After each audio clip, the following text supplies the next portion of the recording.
제21대 국회의원 선거일이 바로 내일입니다. 충청권은 특히 민심의 풍향계 역할을 해서 여야를 막론하고 정치권에 비상한 관심을 받는 곳이죠. 이번 총선 충청권의 주요 쟁점과 관전 포인트는 무엇인지 정리했습니다. 조영찬 기자입니다. 가장 큰 쟁점은 무엇보다 코로나19 대처에 대한 평가입니다. 처음 확진 환자가 발생하고 전국적으로 확산세가 진행된 뒤 다시 진정세로 접어들기까지 그때그때 여론의 추이는 변화했습니다. 즉 현 정부의 코로나19 사태의 대처에 대해 유권자들이 이른바 국정안정론과 정권 심판론에서 어느 쪽의 손을 들어줄지가 관건입니다.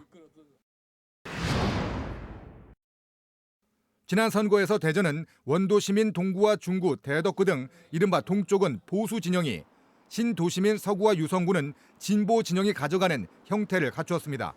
이 구도가 고착화될지 아니면 이번 총선을 계기로 다시 재편될지도 관심입니다.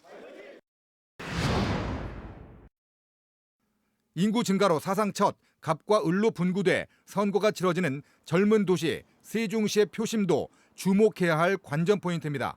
특히 세종시의 최대 현안인 국회 분원 이전과 자족도시 완성을 위한 적임자가 누구인지 그 실현 가능성에 대한 유권자들의 판단이 표의 향방을 가릴 전망입니다.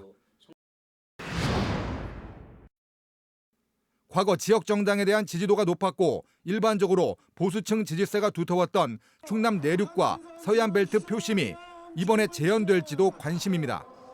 시장 보궐선거까지 치러지는 천안을 비롯해 아산과 당진 등 충남 북부의 경제벨트에서는 충남을 넘어 국가 경제의 핵심 동력을 이끌 대표 주자들로 누구를 선택할지도 주목되고 있습니다.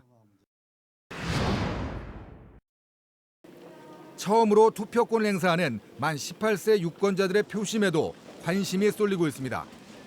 세종시의 사전투표율이 32.37%를 기록할 정도로 이번 선거 사전투표율이 역대 최고를 기록한 가운데 그 민심이 어디로 향했는지도 이번 선거의 또 다른 관전 포인트입니다.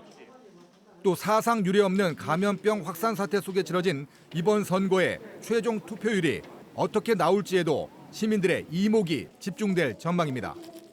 투표는 하셨는지요? 아니면 하실 계획이신지요? 적극적인 의사표시인 투표만이 우리 모든 생활의 근간인 정치를 바꿀 수 있습니다. MBC 뉴스 조형찬입니다.